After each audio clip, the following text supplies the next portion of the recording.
তোর মনে আছে? আমি তোকে বলছিলাম আমি তোকে পছন্দ করি, শুধু ফ্রেন্ড হিসাবে না, তার থেকে আরো অনেক বেশি পছন্দ করি। বলি নাই? তুই কি ভাবছিস আমি ড্রাঙ্ক হয়ে বলছি? মিন করে বলি নাই একটা কথা?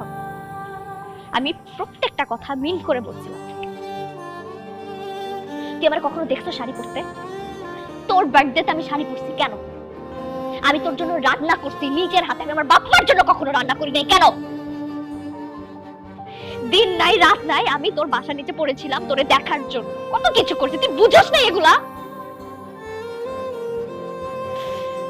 আমি তোর জন্য আমার ভার্সিটির ম্যাডামের কাছে বকা পর্যন্ত শুনছি, আমাকে যা মুখ আসছে তাই বলছে পুরোটা ক্লাসের সামনে, আমি কিচ্ছু বলি নাই, কারণ এটা তুই ছিলি, তোর কারণে বলছে ঠিক আছে it's okay because I love you.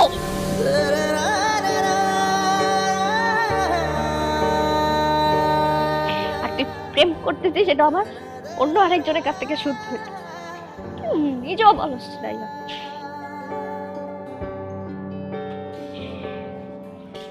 তুই যা, তুই আর আসবে না এখানে। ভুল ইনফরমেশন দিছে বুঝছস? তাহলে সত্যিটা তুই বল। আমি আসলে কোনো প্রেম করতেছি না দোস্ত। মিথ্যা বলবি না একদম আমার। তুই আর কোনোদিন যদি এখানে আসোস তুই আমার মরা মুখ দেখবি। তুই যা এখান থেকে, আর কোনোদিন আসবি না, আর কখন আসবি না।